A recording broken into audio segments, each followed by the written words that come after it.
아침에 시작을 알리는 글로벌 주식 라이브 월스트리트 모닝 브리핑 6월 18일 수요일 방송 시작하겠습니다. 여러분 안녕하세요. 여도훈입니다. 소울님이 간만에 라이브 시청합니다. 좋은 아침 하면서 정말 오랜만에 오셨나 봅니다. 소울님이라는 닉네임으로 댓글을 남기신 적이 있으셨나요? 저는 오늘은 아침에는 처음 뵙는 것 같아요. 정말 오랜만에 보시나 봅니다. 자, 오늘 무사히 지나갔으면 좋겠다라는 사랑초님의 말씀처럼 지금 트럼프 대통령이 G7 정상회담 일정도 줄여가면서 지금 이란에 압박을 굉장히 가하고 있죠. 너희의 지도자가 우리는 어디 있는지를 안다. 지금은 안전하지만 어쨌든 협상 테이블에 빨리 나오라는 그런 압박의 수위를 높여가고 있고, 그런 상황 속에서 뉴욕 증시의 하락이 불가피했지만 국제유가가 다시 한번 또 4% 이상 쪘고요. 공포지수도 좀 올라가고 있습니다. 자, 시장 상황에서 지금 또 갑자기 수면 위로 올라온 지정학적 리스크. 이게 항상 보면은 뭔가가 시장을 항상 이렇게 다양한 이슈가 있는 것 같은데 퍼즐을 맞추면은 결국에는 하락으로 가거나 퍼즐을 맞추면 상승으로 가거나, 뭐 우리가 진짜말로 귀에 가면 귀걸이, 코에 가면 코걸이라고는 하는데, 이렇게 지정학적 리스크가 있어도 올라갈 만한 명분이 있으면 올라가는 거고요. 근데 지금 상황에서는 V자 반등하고 나서 그 다음에 뭔가가 살짝 부족하고 조금 불안한데 싶었는데 여기에 또 이란 관련한 소식까지 시장을 힘들게 하고 있습니다. 과연 이러한 내용들이 얼마나 영향을 미칠지, 단기적으로 끝날 이슈인지 아니면 이번에는 좀 다른지 잠시 후에 자세하게 이야기 나눠보겠습니다. 자, 먼저 YMG 박종훈 팀장과 함께 월가 뉴스레터 열어보겠고요. 이어지는 글로벌 인터뷰, 오늘 레그넘 투자자문 이춘광 대표와 함께 과연 이게 더 확전이 될지 아니면은 금세 또 협상을 하고 진정될 만한 이슈인지 점검을 해보도록 하죠. 자, 먼저 월가 뉴스레터 YMG 박종훈 팀장 함께합니다. 어서 오세요. 네, 안녕하세요. 네, 반갑습니다. 네. G7 정상회담에서 트럼프 대통령이 빨리 나와가지고 네네네. 결국에 우리나라 한미 정상회담 못했잖아요. 아, 맞아요. 아니, 우리나라랑 한 약속, 정상끼리 한 약속이 중요한데 지금 이제 전쟁 뭘 하러 간다고 해야 되는 거예요, 미국이? 트럼프가 본인의 역할이 지금 여기 G7 정상회의에서 경제를 논하고 하는 것보다는 빨리 지금 가서 중동 관련한 이 핵 협상을 하는 게 더 중요하다. 네. 지구촌의 안보를 위해서 이런 명분인 거죠. 그렇죠. 약간 자기 힘 자랑하러 가는 느낌이. 아니 근데 뭐 그건 뭐 하루 이틀도 아니고, 네. 뭐 늘상 있었던 일이기 때문에 뭐 놀랍지도 않고 뭐 사실 뭐 시장에서 그렇게 뭐 심각하게 또 받아들이지도 않는 것 같아요. 트럼프가 트럼프한다. G7에서 일찍 간 거는 뭐. 근데 그만큼 지금 사실 이스라엘 이란 자체가 뭐 가장 뭐 시장에서 큰 화두기 때문에 뭐 그런 부분에 대해서 이야기를 했고, 또 제가 볼 땐 G7에서 뭐 무역 협상에 대해 할 말은 다 한 것 같다, 본인이. 본인이 그냥 난 메시지 다 알려줬으니까 너희들이 알아서 결정해라. 대화하고 싶지 않다. 그리고 이제 먼저 이제 떠난 거죠, 사실상. 이렇게 좀 봐야 될 것 같다. 자, 그래서 지금 시장 자체가 오늘은 조금 빠졌는데요. 사실 우리가 주말을 지내고 나서 첫 거래일, 월요일, 그러니까 이스라엘과 이란의 어떤 전쟁을 보고 나서 미국 증시는 상승했었잖아요. 상승하고 나서부터요. 사실상 이게 지금 우리가 학습 효과인가, 아니면은 뭐 이란과 이스라엘에 대한 여러 가지 전쟁 자체가 일부 우리가 생각한 것보다는 좀 일부 빠르게 좀 완화가 될 것이다. 그러니까 de-escalation이라는 그런 단어를 많이 외신에서 쓰고 있는데, 자, 이게 다시 escalation, 그러니까 확전 또는 악화, 이러한 단어들이 좀 다시 나오고 있는 상황입니다. 자, 그래서 지금의 외신에 있는 많은 헤드라인을 보게 되면 그러한 단어들이 좀 많이 나오니까요. 같이 좀 체크를 해주시면 될 것 같고. 자, 맵을 지수 먼저 한번 볼까요? 지수 한번 보도록 하겠습니다. 다우존스가 0.7% 하락했고요. 나스닥 0.91% 하락했고, S&P 500 0.84%, 그리고 러셀 2000 지수가 마이너스 1.05% 하락을 했습니다. 지금 지수의 흐름을 보시면 아시겠지만은 지수가 그래도 장 시작하고 나서는 그렇게 안 좋게 흐르지는 않았어요. 어느 정도 좀 버티면서 약간 좀 올라가나 싶은 그런 생각이 좀 들기도 했었고, 실제로 아마 시장을 보셨던 분들 아시겠지만은 처음에 음봉으로 시작해서, 그러니까 빨갛게 물들어 있었던 그런 종목들이 일부 녹색으로 좀 전환이 된 구간이 좀 있었습니다. 예, 그래서 다시 뭐 수익권도 됐고 밑꼬리 달면서 올라가는 그런 모습을 장 초반에 한 11시 반, 12시까지는 보여주다가 그 이후에 갑작스럽게 이제 하락을 하기 시작했고 요 하락을 했을 때는 아마 오늘 미증시를 계속 보셨던 분들, 저는 오늘 미증시를 좀 많이 봤어요. 잠을 많이 못 잤는데. 근데 요 하락을 할 때 유가가 갑자기 튀어오릅니다. 아, 미증시 하락? 그의 버금가게 유가는 유가가 위로. 갑자기 팍 튀어올라요. 그러다 보니까 만약에 뭐 개인 투자자분들 특히나 트레이딩을 하시는 분들은 이거 아마 이란과 이스라엘의 전쟁이 더 악화될 것 같은데 라고 하시면서 아마 중소형 여러 이제 에너지 관련된 기업들 또는 전쟁에 관련된 수혜 기업들이 분명히 있습니다. 네. 예, 물론 수혜를 본다라기는 좀 그렇지만은 어떤 기대감에 먼저 움직이는 거죠.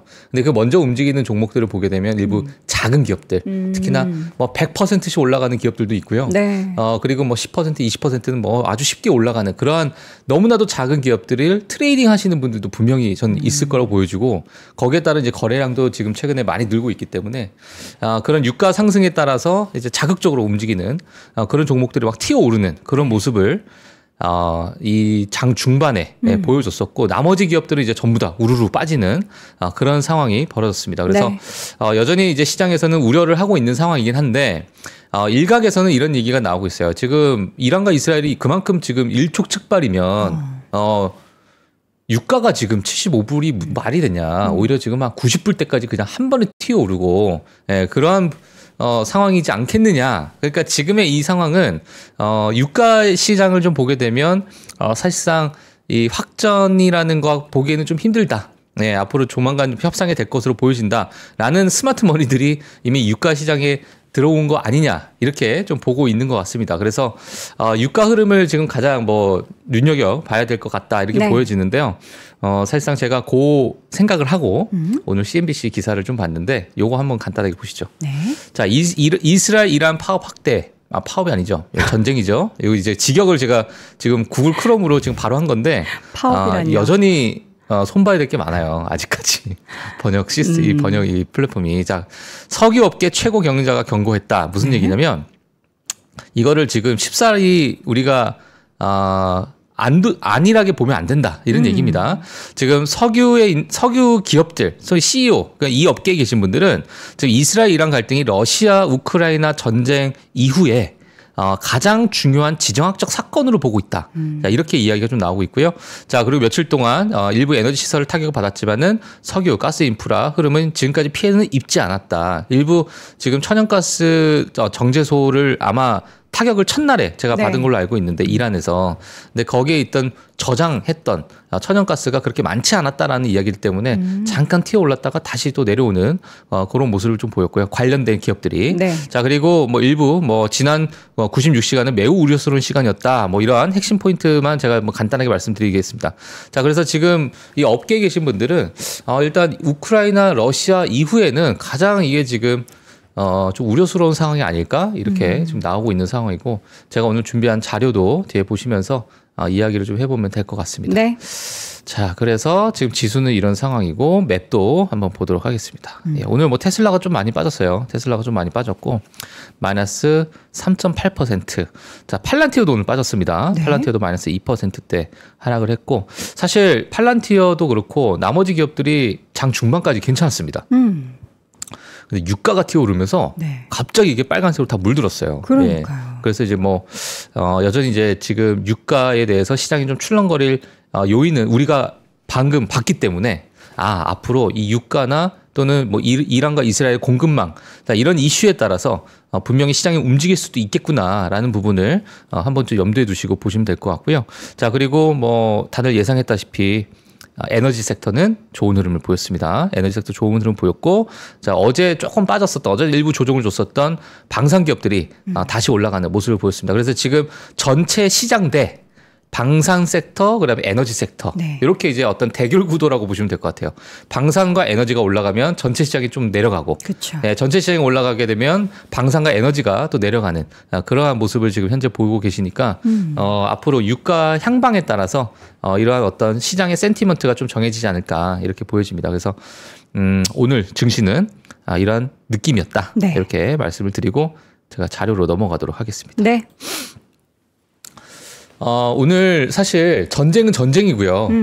우리 미국 증시는 또 미국 증시대로 우리가 또 지켜봐야 됩니다. 그래서 그쵸. 오늘 하루 종일 뭐 전쟁이 이렇다 저렇다 이런 얘기하는 거는 좀 제가 볼 때는 시간 낭비고 월모브에서 예, 그래서 지금 뱅크 오브 아메리카에서 나오는 펀더멘털 서베이도 지금 나왔고, 예, 그리고 지금 경제 지표에 대해서 시장에서 또 우려하고 있는 부분도 따로 있습니다. 그러니까 전쟁도 전쟁이지만 앞으로 이제 인플레이션에 대해서 또는 소비가 둔화되는 거에 대해서 이런 부분에 대해서 우려를 하고 있기 때문에 그런 부분을 같이 보시면서 미국 증시를 바라보셔야 지금 오늘 하락 또는 앞으로의 상승에 대해서 조금은 우리가 좀 전망을 하면서 좀 보지 않을까 이렇게 생각이 드는데요. 일단 5월 소매 판매 발표가 나왔습니다.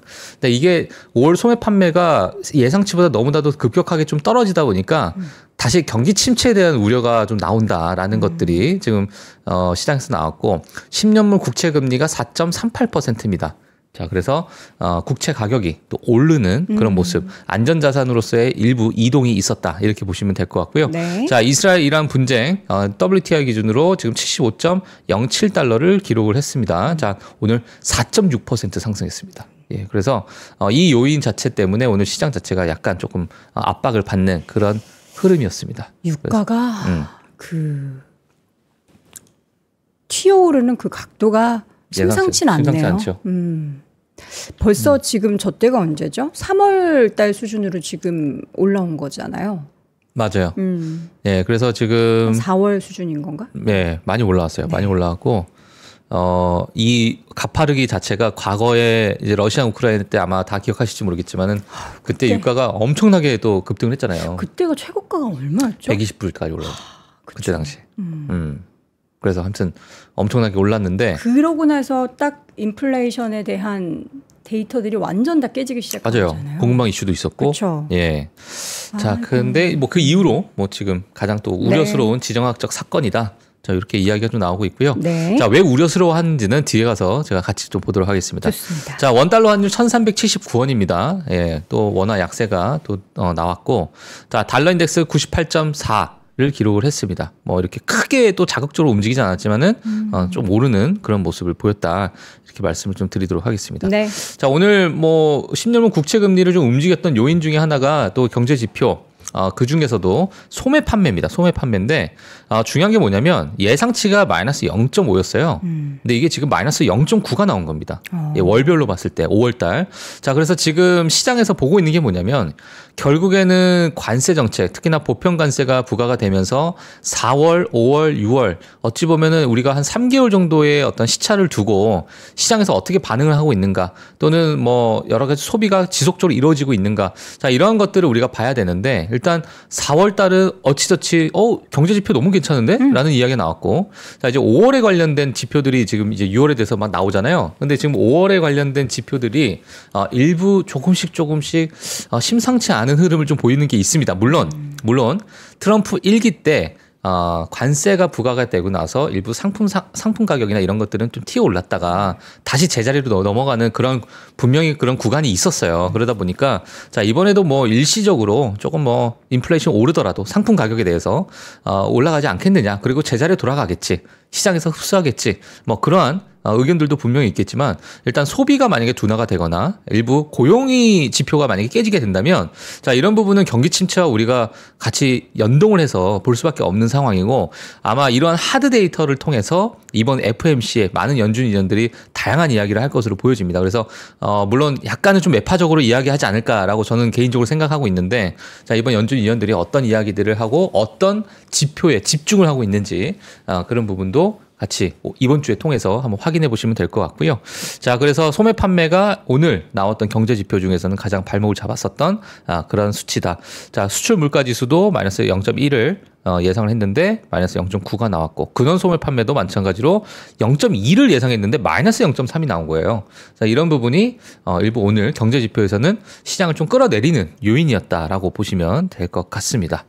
자, 그래서 경제 지표도 이렇게 보시면 될 것 같고 자, 오늘 데이터 좀 다양하게 많이 볼 텐데요. 사실 전쟁도 전쟁이지만 지금 시장에서 보고 있는 미국 증시에 대해서도 좀 지켜보시면 될 것 같습니다. 물론 지금의 유가 상승이나 아니면 공급망 이슈 이러한 것들이 다시 만약에 불거지게 된다면 지금의 어떤 기업의 EPS 추정치나 아니면은 S&P 500의 전망치가 조금씩 바뀔 수도 있고요. 이게 얼만큼 또 깊어지느냐에 따라서 이 지정학적 악재가 얼만큼 깊어지느냐에 따라서 기간 조정이 또 나올 수 있습니다. 이게 얼만큼 늘어지느냐. 예, 지금 당장 2025년 말까지 이렇게 갈 것이다라고 볼 수 있겠지만은 이 지정학적 악재 때문에 이게 2026년 상반기까지도 갈 수 있는 것이고 예, 여러 가지 변수는 늘 있다라는 것을 보시면서 오늘 데이터를 같이 체크를 해주시면 될 것 같습니다. 네. 자, 골드만삭스에서는 S&P 500 전망치 그리고 EPS 추정치를 내놨는데요. EPS 추정치가 뭐 그래도 좋은 견고한 흐름을 보일 것으로 좀 예상을 하고 있고요. 자, 그리고 지금 현재 6,045포인트 정도 위치에 돼 있는 이러한 상황 속에서 앞으로 12개월 동안에 6,500포인트까지 갈 것이다. 예, 그래서 긍정적으로 보고 있는 거죠. 예, 골드만삭스가 골드만삭스 했죠. 예, 그래서 골드만삭스는 늘 긍정적으로 롱도리들이 많은 그런 부분이기 때문에. 근데 6,500이면은 12개월 6,500이면은 그렇게 막 되게 우호적인 시장 환경을 이야기하는 것도 아닌 것 같아요. 뭐 그렇죠. 한 8% 오르는 거? 그렇죠. 지금 대비해서. 예, 8, 9% 오르는 건데 8, 9% 1년 동안. 조금 더 쓸 법한데. 조금 마음에 안 드시죠? 8, 9%. 그럼요. 한 20% 정도 돼야 되는데. 우린 지금 코스피 국정 5천 얘기하는데. 5천이요? 예. 이제 오늘 국장 5천 얘기하셔서 근데 아마 요 데이터에 또 재미난 얘기들이 좀 있습니다. 레버리지 얘기하시려고. 예. 아니야. 레버리지 말고.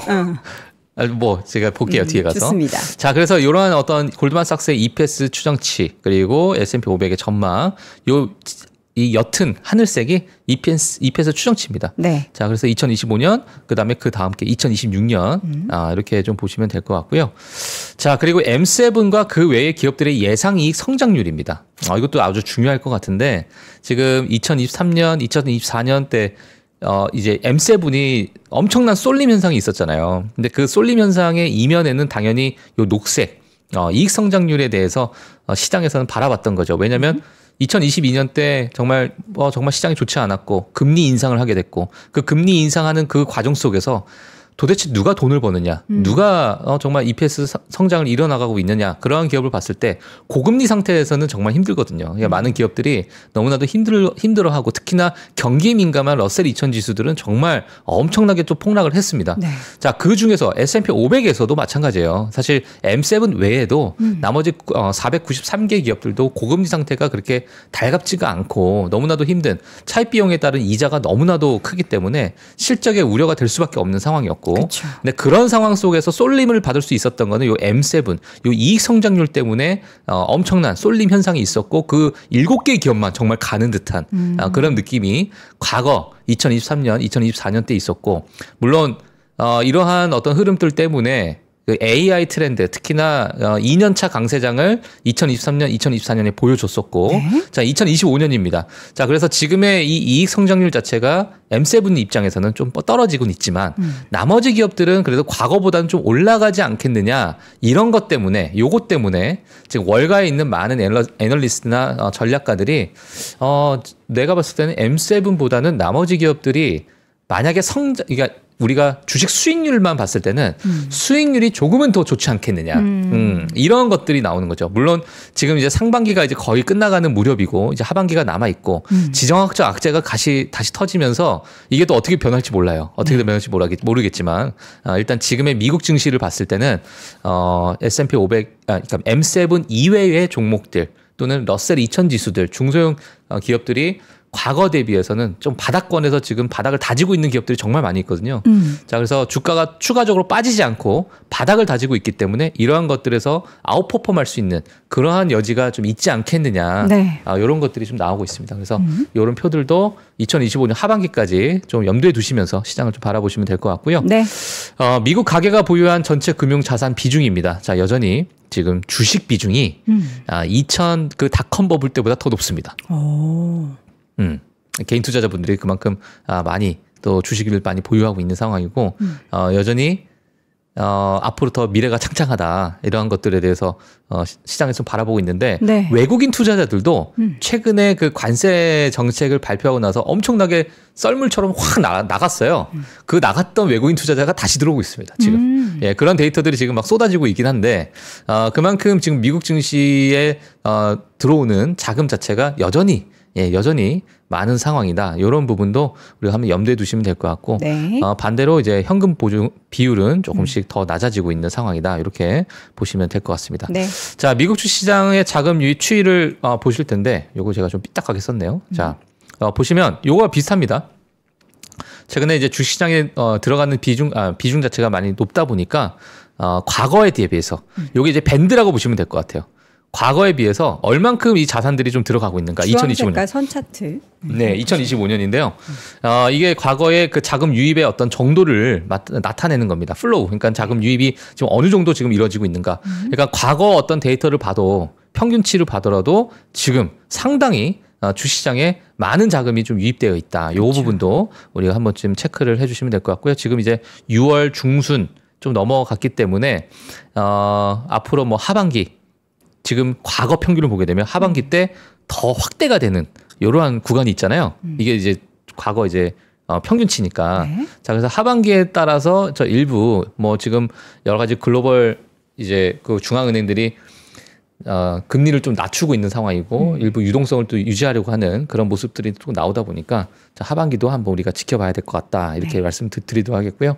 자, 그리고 AI 트렌드 자체가 지금 2년차 강세, 지금 3년차죠.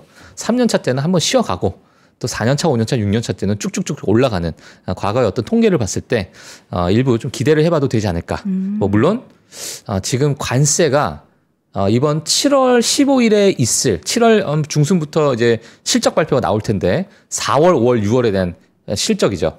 그 실적이 기업들이 어떻게 이야기하는지에 따라서 일부 시장은 좀 변할 수 있을 것 같아요. 그래서 그런 부분도 같이 확인해 보시면 될 것 같습니다. 자, 뱅크 오브 아메리카에서 늘 매달 펀드 매니저 서베이가 진행이 되죠.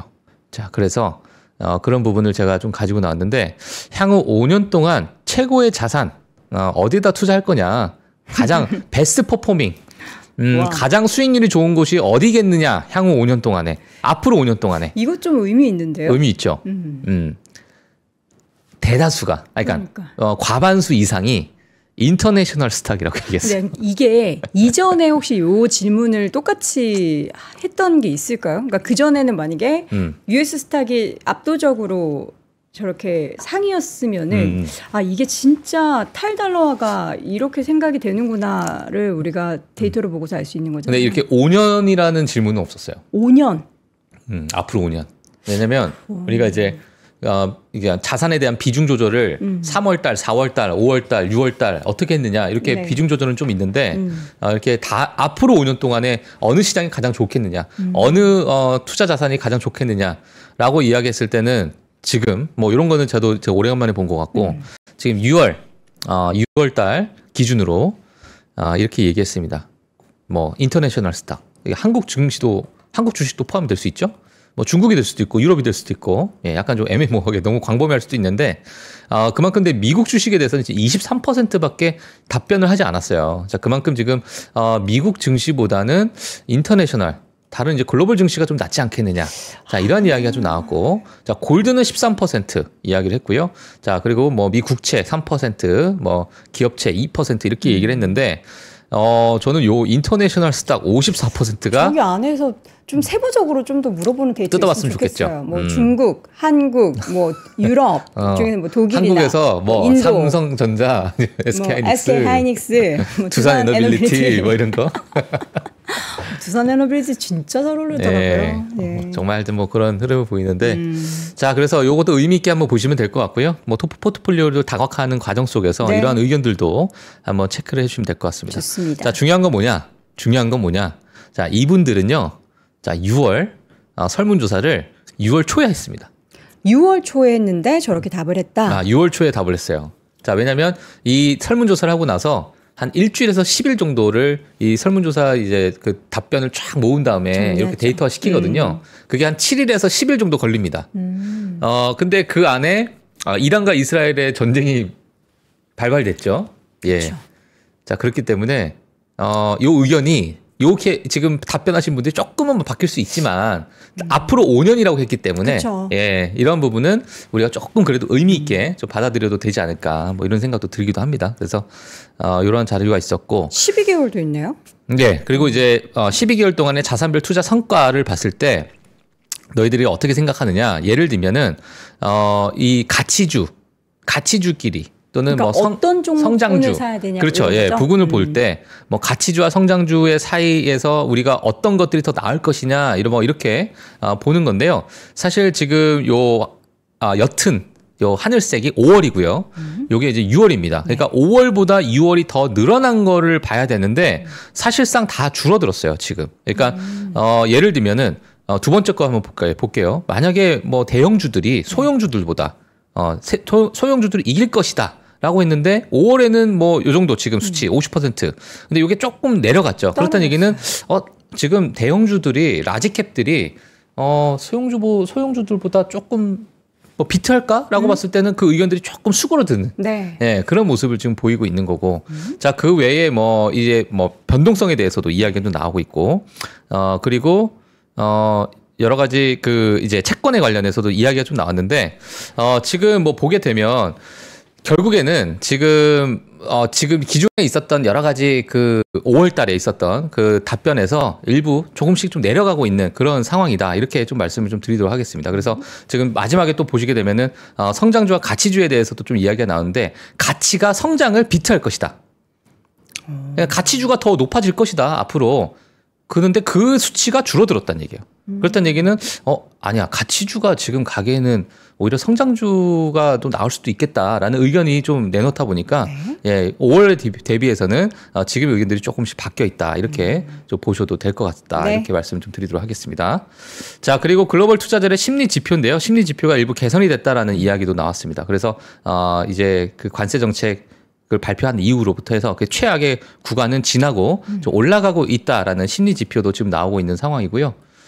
자, 그리고 지금 경기 침체 예상 비중 다시 제자리로 돌아왔습니다. 네, 제가 아마 기억나는데 4월 달에 제가 펀드매니저 설베이를 제가 보여드리면서 이때 당시에 경기 침체가 올 것이다 49% 아마 다 보셨을 거라고 생각이 들어요. 근데 그 부분은 다시 빨간색이 위로 올라가게 되면서 경기 침체에 대한 우려는 여전히 없는 상황이다. 이렇게. 그러니까 저 때가 이제 딱 관세 팡 발효하고 나서 그렇죠. 터지고 나서죠. 유예되면서 점점점 줄어들었어요. 예, 그래서 지금 6월 달에는 지금 경기 침체에 대한 우려는 많이 없는 하드 랜딩은 13%, 소프트 랜딩은 66%요 정도 수준으로 보고 있는 상황이다. 이렇게 보시면 될 것 같습니다. 자, 그리고 마지막이 아니죠. 두 가지만 볼 텐데, 자, 6월에 바뀐 자산별 비중입니다. 지금 이머징에 대해서 상당히 비중을 많이 싣고 있습니다. 주식에 대한 비중은 많이 싣고 있고요. 에너지에 대한 비중 많이 싣고 있고, 은행에 대해서 많이 비중을 싣고 있습니다. 그래서 지금 6월에 바뀐 것들은 자, 요렇게 보시면 될 것 같고, 비중이 여기에 지금 많이 쏠려 있구나. 그러니까 전 세계 글로벌의 헤지펀드나 이런 펀드 매니저 자금들이 이쪽 자산군으로 가고 있구나를 우리가 6월 달에 한번 지켜봐야 되지 않을까 생각이 들고, 자, 이머징 국가에 대해서는 여전히 늘 제가 연초부터 뭐 계속 이야기를 했지만 시장에서는 좀 긍정적으로 보고 있는 상황이고, 미국과의 너무나도 큰 괴리율, 특히나 과거의 어떤 흐름을 봤을 때 너무나 벌어졌었잖아요. 그쵸. 그 수익률 자체가. 자, 그런 부분을 좀 메꿔 나가는 그런 과정 중이지 않을까라는 그런 말씀들을 많이 드렸고, 그런 전망치도 많이 나왔는데 이번 6월에도 마찬가지로 이머징 국가에 대한 자산 비중이 가장 높았다라는 것도 보시면 될 것 같습니다. 네. 자, 반대로 유럽 비중을 크게 줄였어요. 유럽 비중 크게 줄였고, 많이 올랐어요. 현금 비중도 줄였고, 유틸리티 줄였고, 이건 6월 달에 관련된 거예요. 네. 자, 6월 달에 관련된 거고, 전체 지금까지 누적으로 볼 때는 자, 유로존, 그리고 이머징, 그리고 은행, 이렇게 가장 큰 세 가지의 자산군이라고 보시면 될 것 같고, US 미국이 달러. 지금 가장 미국과 미국 달러, US 달러가 많이 떨어졌었고, 에너지가 그래도 절대적인 비중을 보게 되면은 떨어져 있는 상태긴 한데, 자, 6월 달에는 에너지가 많이 올랐다는 얘기예요. 그러니까 지금 6월 들어서 에너지에 대한 이제 수급이 일부 들어가고 있다라는 것을 이 표를 통해서 한번 보셔도 될 것 같습니다. 네. 자, 그래서 이런 자산 비중도 보시면 될 것 같고, 자, 오늘 이제 이슈를 좀 빠르게 볼 텐데요. 자, 이스라엘은 이란이 폭발 시스템을 포함한 핵무기 관련 연구를 하고 있다는 정보를 미국 측에 제공했다. 자, 이제 월스트리트저널의 단독 보도입니다. 자, 그러나 미국 관리들은 이것이 이란이 폭탄을 만들기로 결정했다는 것을 증명하지는 않는다. 뭐 이렇게 또 이야기를 했다고 해요. 예, 그래서 요거는 이제 월스트리트저널에서 나오는 기사 내용을 좀 줄여가지고 제가 말씀을 좀 드린 거고요. 자, 여러 가지 기사들 제가 이제 월스트리트저널에서 나온 이제 업데이트 된 것들만 제가 좀 빠르게 좀 보실 텐데, 요걸 통해서 지금 미국 시장의 전쟁 관련해서는 이러한 분위기구나 이렇게 보시면 될 것 같습니다. 트럼프 대통령이 화요일 상황실에서 고위 보좌관들과 회동하면서 이란에 대한 미국의 공격 가능성을 포함한 다양한 방안을 검토하고 있다라고 밝혔습니다. 자, 무슨 얘기냐면 공격을 할 수도 있다. 네. 요게 이제 협상, 이제 본인들 테이블 위에 올라온 거예요. 우리가 공격을 해야 될까? 지금 항공모함에 대해서 이미 어느 정도 지금 그 주변에 위치해 있는 상황이고, 정말 뭐 그냥 버튼만 누르면 바로 공격을 할 수 있는 그런 상황이기 때문에 과연 이제 이란이 뭐 굴복하지 않고 협상을 하지 않고 이런 상황이라면 무력으로 이거를 제압해야 될까? 그러한 것들이 의견들이 나오고 있다는 거죠. 자, 그러다 보니까 유가가 올라가게 되고 미국 증시가 빠졌었던 그런 요인으로 좀 작용이 됐습니다. 자, 추가적인 이야기를 좀 보게 되면, 자, 유엔 원자력기구는 이스라엘의 공습이 이란 최대 규모의 농축 시설인 나탄즈의 지하우를 직접 타격했다고 밝혔고, 독일 총리는 이스라엘이 이란의 핵시설을 공격함으로써 다른 나라를 위해 더러운 일을 하고 있다라고 밝혔고요. 자, 그리고 제이디 벤스 부통령은 트럼프 대통령이 이란의 농축을 이제 우라늄 농축이겠죠. 우라늄 농축을 종식시키기 위해 추가 조치를 취해야 한다고 결정할 수도 있다. 자, 이런 것들이 공격에 대한 이야기가 옵션이 아니냐 이렇게 좀 나온 거고. 네. 자, 이렇게 말하게 되면서 유가가 다시 상승한 겁니다. 자, 이스라엘군은 테헤란에서 공습을 실시해서 이란의 가장 고위 군사 지휘관 중 한 명을 사살했다. 이게 최근 뉴스입니다. 네, 그 전에도 많은 군사 지휘관들이 사망을 하고 고위 관료들이 많이 죽었기 때문에. 이런 부분은 뭐 지속적으로 일어나고 있는 상황이고, 네. 그리고 지금 많은 이제 테헤란 주민들이 이제 도시를 떠나려고 엄청난 지금 교통체증을 지금 일으키고 있다라는 것들도 나타나고 있는데, 이게 지금 테헤란, 그러니까 이란에 있는 테헤란 주민들뿐만 아니라 네. 이스라엘도 마찬가지입니다. 자, 이스라엘의 주요 공항 폐쇄로 시민과 관광객 귀국이 난항을 겪고 있다. 지금 갑자기 공항에 10만 명 정도가 한꺼번에 나가야 되니까. 예, 지금 그런 상황이고, 사실 지금 이스라엘에 떨어지는 그 아이언돔의 방공망을 뚫고 내려오는 그러한 미사일을 직접적으로 찍어가지고 SNS에 올리다 보니까, 자, 이러한 것들이 전 세계적으로 퍼지고 있고, 네. 아마 많은 분들께서 그 영상을 보셨을 거예요. 그래서, 그 중에서는 관광객들, 특히나, 이스라엘 사람이 아닌 미국 사람들도 많이 있었습니다. 네, 그래서, 이러한 부분이 지금 이스라엘뿐만 아니라 이란 내부에서도 엄청난 혼잡을 겪고 있다라는 거 보시면 될 것 같고요. 앞서서 말씀드린 것처럼 같은 얘기입니다. 자, 트럼프 이란에 대한 미국 공격은 선택지 중 하나다. 자, 이런 얘기를 했고, 이것도 넘어가도록 하겠습니다.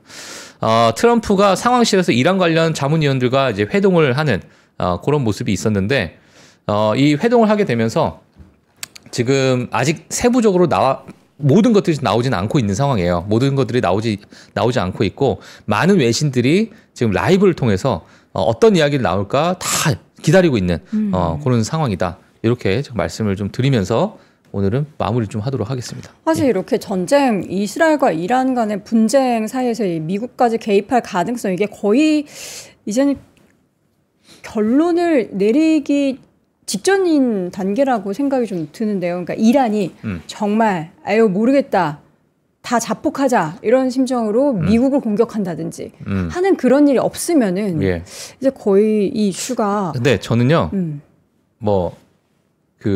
저희 전쟁 많이 겪어봤잖아요. 저희가 겪은 건 아니고 네. 증시를 그동안. 통해서 러시아, 우크라이나. 저는 만약에 조정을 주면 무조건 기회라고 봐요. 그렇죠. 무조건 기회고 이게 얼만큼 길어질지 모르겠지만 자금이 좀 있으신 분들은 네, 조금씩 지금 현금을 확보해 놓으셔가지고 조정을 줄 때마다 조금씩 모아가셔도 저는 좋을 거라고 보는 하나의 기회라고 보입니다. 네. 예, 개인적으로 기회라고 보여지고 유가에 대해서 투자를 많이 하시는 분들이 계시는데 정말 어렵습니다. 유가. 유가 우리 기억하시죠? 저는 과거에 저도 개인적인 경험이 좀 있는데 유가가 그때 당시에 투자했어요? 투자를 했었어요. 제가 마이너스 막 되고 할 때? 그러니까 이제 트럼프 대통령이 이란을 치겠다 1기 때입니다. 아마 그때 지금 방송 보시는 분들이 같이 이제 투자하셨는지 모르겠는데 전 그때 유가에 대해서 야 이거는 앞으로 유가가 정말 $100, $150까지 가겠는데 네. 그러한 생각으로 투자를 했던 경험이 있습니다. 1기 때. 네, 트럼프 대통령이 나와가지고 우리 협상하겠다. 그 기자회견하고 나서 엄청나게 폭락했거든요. 네. 유가 자체가. 그러니까 유가를 우리가 예상을 하면서 투자하기가 너무나도 힘들고 그쵸. 말 한마디에 정말 이 변동성 자체가 너무나도 크기 때문에 그런 부분에 대해서는 우리가 트레이딩하기 너무너무 힘들다. 네. 그런 자산은. 자, 그렇게 좀 보시면서 좀 기회로 좀 삼으면 좋지 않을까. 저는 그렇게 좀 보여집니다. 이게 우리가 전쟁 얘기를 하다 보니까 사실 기업 소식에 대해서 이제 보도도 되게 적어지고 좀 등한시하게 되는데 테슬라가 좀 많이 빠졌어요. 사실 다른 종목도 빠지긴 하지만 테슬라. AMD를 보고 있거든요. AMD는 또 장중에 좀 버티더라고요. AMD가 전 넥스트 엔비디아의 흐름을 보이지 않을까? 아니 어제 삼성전자가 이제 AMD 그 새로운 HBM? 칩에 들어갔다라고 해가지고 삼성전자 장중에 막 4% 오르고 했잖아요. 이게 약간 연합을 맺은 느낌. 그 엔비디아와 SK하이닉스가 HBM으로 지금 이제 1위 자리를 차지하고 있는 기업들끼리 이제 연합. 그리고 AMD는 이제 삼성전도 어떻게 보면 이제 후발주자 성격이잖아요. 그렇죠. 우리나라에서는. 그래서 이렇게 연합을 맺는 그런 느낌이 딱 들어가지고 2등의 반란이 과연 어떤 이 판을 바꿀 것인가. 그러니까 그러니까 AMD가 엔비디아를 대체를 하는 게 아니라 그 파이를 계속 주식시장은 사실 언제 오르냐면 과거보다 지금의 이익 성장을 보여줄 때잖아요. 사실상. 지금 그러니까 엔비디아의 이익 성장률 어마어마하죠. 마진율 어마어마하죠.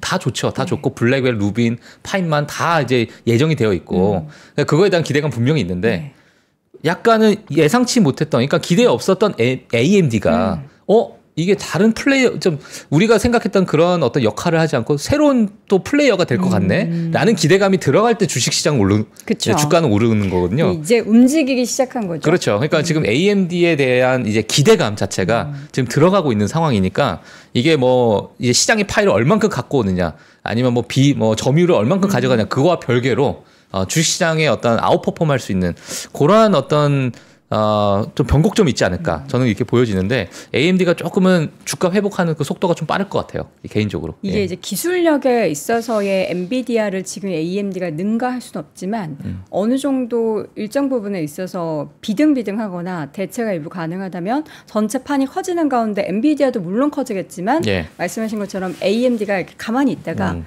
와 하면서 이제 폭발적인 성장을 보이니까 우리는 또 그 숫자를 보면은 엔비디아는 뭐 여러 가지 숫자들이 다 줄어드는데 AMD는 이제 반대로 늘어나는 상황이니까 거기에 대한 또 기대감을 또 침이 싹 고이게 만드는 수익에 대한 침이 싹 고이게 만드는 그러한 상황이 연출이 되고 있다. 그래서 저희가 또 AMD를 한번 지켜보셔도 좋을 것 같습니다. 자, 6월 지금 둘째 주 정도부터 AMD를 외치고 있는 박 팀장님 과연 이제 연말 정도 수준 돼서 한번 수익률 기록을 해보죠. 얼마나? 지금 저기 움투투님께서 AMD 옛날부터 인텔 쌈 싸먹고 CPU 잘 만들고 있었구만 뜬금없네 이렇게 말씀하시는데 근데 또 CPU 그 아마존에 가면 라이젠이 전부 다 차지했어요. CPU는 오래전에 사실 다 장악을 했었고 시장에서 바라봤던 건데 AI 칩을 만드냐 못 만드냐 그런 거였는데 AMD가 만들 것이라고 많이 예상했는데 그만큼 기대 못 미치다 보니까 약간은 뭐 그랬던 부분이 있었는데 그 부분을 이제 채울 것 같습니다. 그 기대감을. 자, 그러면은 우리는 이제 AMD의 수익을 여러분 이제 야금야금 잘 드시면 되고요. 저는 오늘 아침에 제가 왜 이렇게 장갑을 꼈을까요? 바로 저 옆에는 소갈비가 있어요. 오늘 황장군 소갈비 오늘 3%핫딜에서 준비를 했습니다. 황장군 양푼이 소갈비찜 2+2팩 총 3.2kg. 저희가 갈비찜을 간장, 매운맛, 혼합 이렇게 해서 선택을 하실 수 있게 옵션을 준비했고요. 군침 나와. 핫딜 가격은 49,800원. 1차 조리 완료된 제품이기 때문에 해동 후에 그냥 졸여서 드시기만 하면 됩니다. 그리고 이 제품은 정통 양푼이 스타일의 소갈비찜을 하는데 저는 사실 정통 양푼이 스타일의 소갈비찜을 먹어본 적이 없어가지고 제가 한번 뜯어 먹어보도록 할게요. 지금.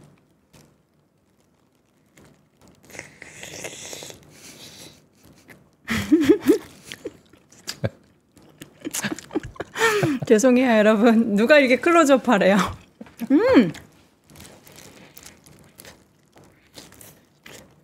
드세요. 예. 아니, 저는. 괜찮아요? 네. 고기가, 여러분, 뜨거워. 고기가 너무 부드러워. 안 질겨요, 여러분. 제가 이가 약해서 그렇지 되게 부드럽고, 이게 오래 쪘기 때문에, 뭐라 그러죠? 그, 결이, 고깃결이 그냥 바로바로 찢어지는 거 있죠? 맛있어요. 여러분들이 아침에 고기 먹는 거 되게 어렵지 않냐라고 하는데 전혀 어렵지 않아요. 저는 너무 행복해요. 아침에 이건 먹을 생각에 눈이 바로 떠지더라고요.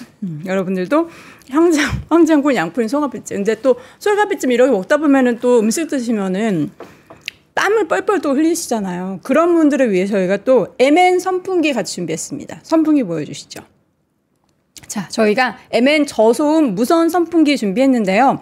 본체와 센서형 리모컨 그리고 충전 어댑터, 화이트나 또 베이지 컬러 두 가지 저희가 옵션을 준비했고요. 하트일가는 79,000원, 12인치 13협 이중 날개로 BLDC 저소음 모터를 탑재했습니다. 삼성전자 ODM 제조를 했고요. 무상보증 2년 동안 가능하고 대용량 배터리이기 때문에 최대 24시간 동안 무료가 아니군요. 무선으로 사용할 수가 있습니다. 자, 이렇게 해가지고 여러분들 고기도 먹고 고기 먹을 때 땀 흘리시니까 이렇게 선풍기도 준비하고 저희가 한프로알티 구성 오늘도 알차게 마련되어 있으니까 영상 하나 링크 참조해 주시기 바랍니다. 저는 광고 나올 때 조금 더 뜯어 먹도록 할게요. 지금까지 YN 박종원 팀장 함께 했습니다. 고맙습니다. 네, 고맙습니다.